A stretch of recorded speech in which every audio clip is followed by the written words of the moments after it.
Did you really think anyone would ever love you more than me? My sister sneered, fork clinking against her untouched plate. The turkey sat in the center of the table, golden and steaming, but no one lifted their utensils. My name is Leah Whitmore. I'm 27.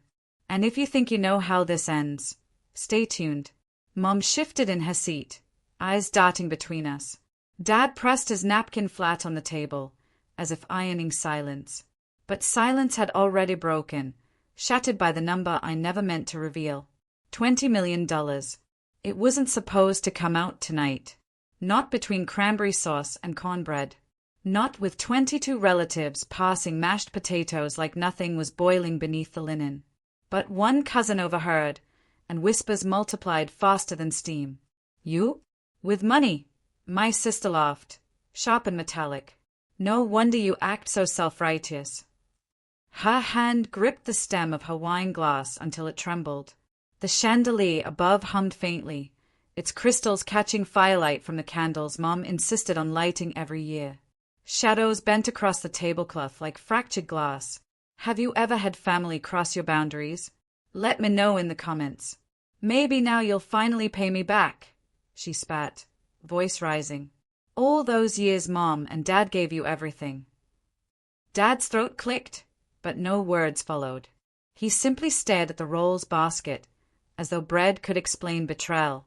And in that pause, I understood, wealth doesn't divide people. Jealousy does. The room was still, yet I felt the war had only begun. Her chair screeched back, the sound cutting sharper than her words. My sister stood, cheeks flushed crimson, chest heaving as if the air itself betrayed her. Every set of eyes at the table followed her, some with pity, some with hunger, some with fear.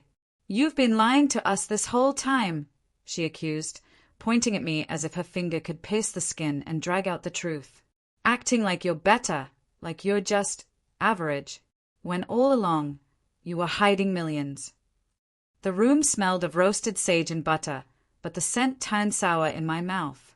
My hand stayed flat against the linen, fingertips brushing the tiny embroidered leaves Mom stitched years ago.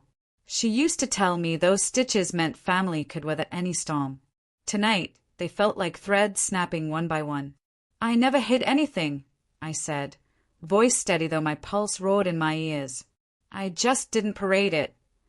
Her laugh was jagged, empty. Parade it? Leah, you let us struggle, and you sat there, rich. Mom's spoon clattered against her bowl. Enough, she whispered, but no one listened. Aunt Grace, always the observer, leaned in with her thin smile. You still wear that perfume? The one Dad bought you years ago. Her question floated like smoke, misplaced, a distraction, or maybe a dig. The chandelier flickered, one bulb buzzing faintly. The battlefield didn't need gunpowder, it had secrets and salt. And as I stared into my sister's glassy eyes, I realized Thanksgiving had become a trial. The verdict was still out. The gravy boat tipped as my sister's hand slammed the table, brown liquid spilling like a wound across the white cloth. Gasps circled the room, but no one moved to clean it. The mess spread, soaking into the threads like anger finding a home.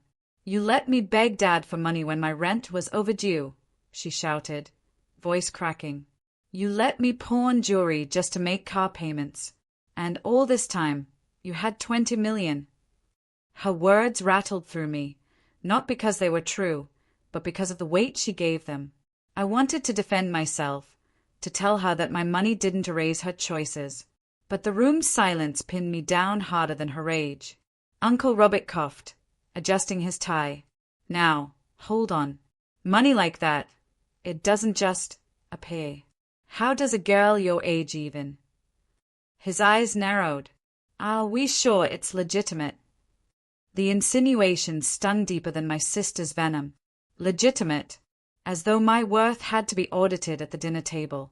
Mom pressed her palms together, muttering prayers beneath her breath. Dad, pale and rigid, finally lifted his gaze.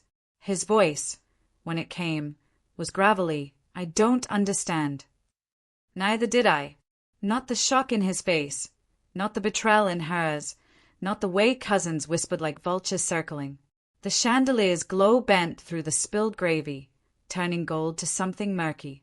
I caught my reflection in the slick puddle, a distorted version of myself, fragile and blurred. And in that warped mirror, I saw it clearly. The feast was gone. This was war. My sister's voice rose higher, trembling between fury and desperation. You ruined everything. You sat there and watched me struggle, watched me humiliate myself borrowing from friends, from family, and you never once offered help. What kind of sister does that? The room leaned in as if her words were gravity. Fox lay abandoned, untouched green beans stiffening on plates. The turkey cooled under its sheen of butter, ignored, its skin cracking like silence that had been forced too long. I wanted to answer, but the words lodged sharp in my throat. She wasn't wrong that I hadn't offered, but she never knew why. None of them did. None of them saw the years I spent building, saving, defending every dollar like it was breath. None of them asked. Uncle Robert cleared his throat again, louder this time. Leah, he has a point. How does a 27-year-old girl come across $20 million? Stocks? Lottery? His lips curved downward, heavy with suspicion. Or something less respectable. My chest tightened. The insinuation slithered across the table like a snake.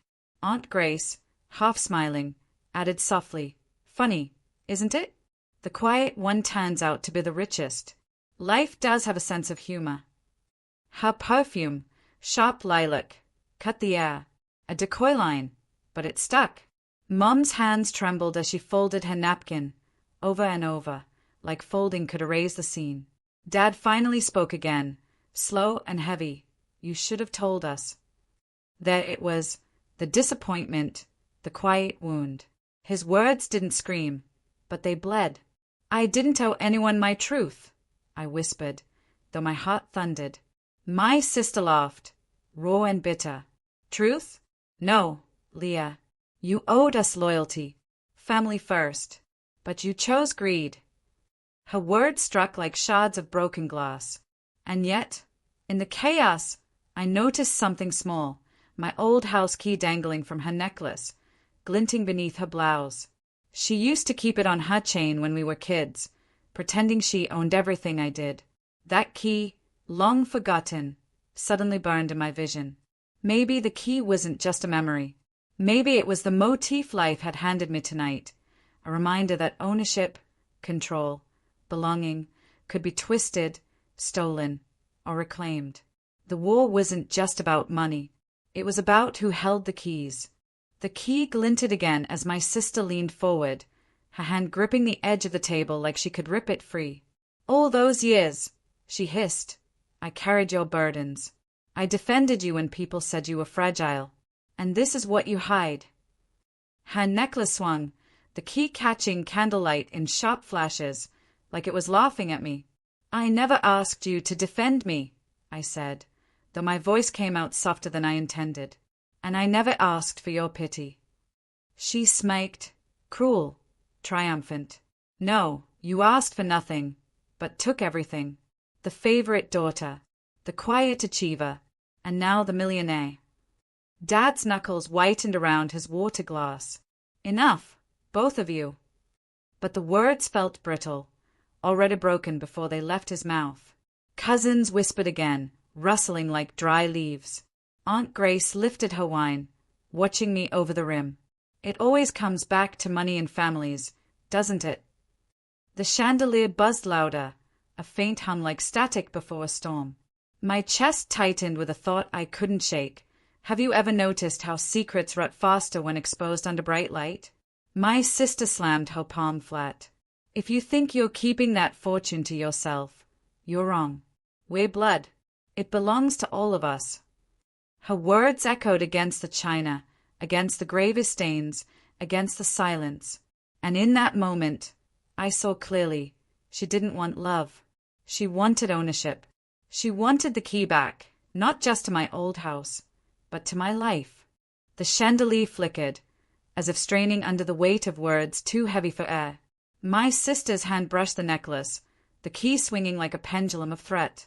"It belongs to all of us," she repeated, her voice cracking but sharp. "Don't think you can hoard 20 million while we scrape by." I breathed in the scent of burnt wax from a candle that had drowned itself in its own pool. "You think money erases choices?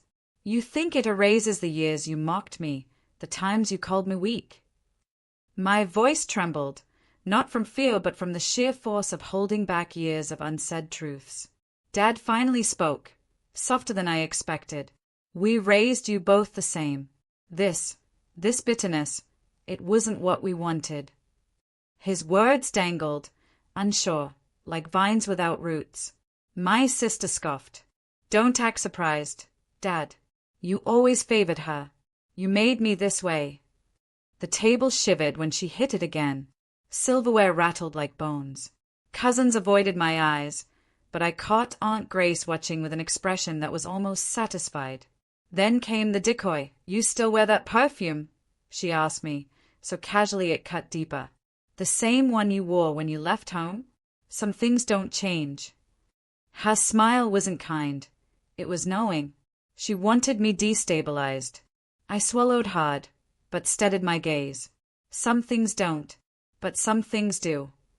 The key on my sister's chain glinted once more, and I knew it was time to turn what she thought she owned into something she could never touch. The hum of the chandelier gave way to silence so thick it pressed against my ears. My sister's grip on the necklace tightened, the key digging into her palm as if it belonged there. "You don't deserve it," she whispered now, quieter, but edged with steel. "You don't deserve any of it. That money should have been mine." Her words didn't burn this time. They crystallized. Clear. Cold. "You think you're owed," I said, keeping my voice low, steady. "But entitlement isn't inheritance. And greed isn't family." Gasps fluttered at the far end of the table. Aunt Grace leaned back, wine glass dangling lazily, eyes sharp with interest. Cousins shifted like children watching a play they weren't old enough to understand. Dad buried his face in his hands. Mom's lips moved in silent prayer.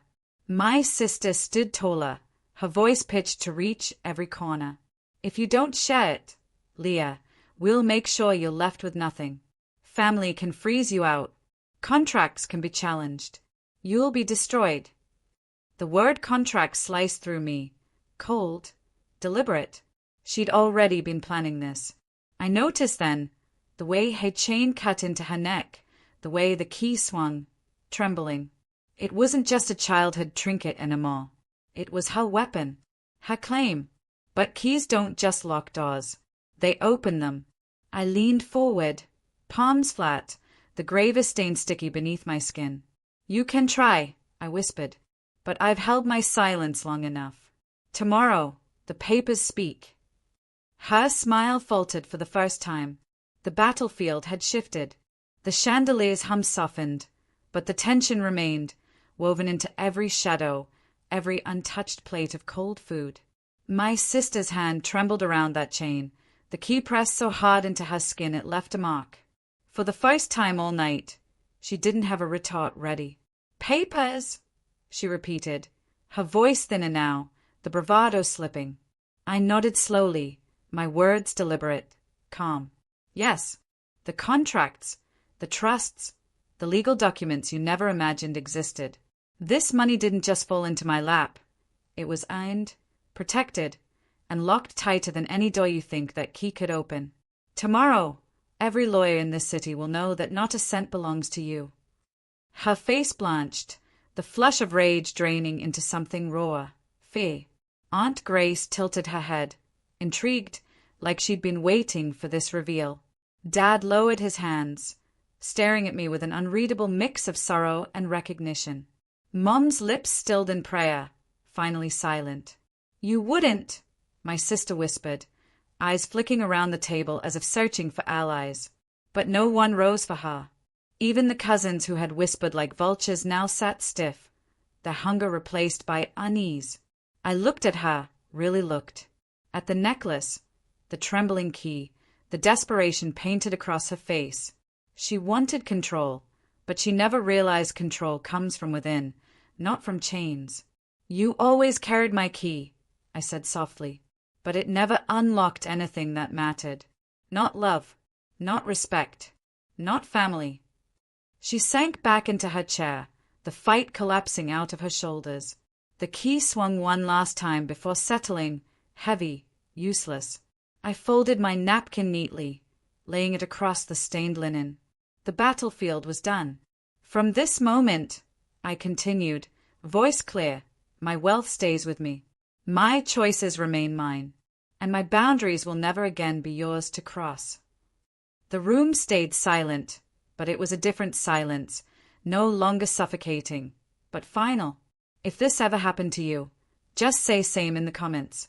I stood, chair legs scraping against the hardwood, and for the first time that night, I felt taller than the shadows. The chandelier flickered once more, then steadied, light pouring steady and calm. It was over.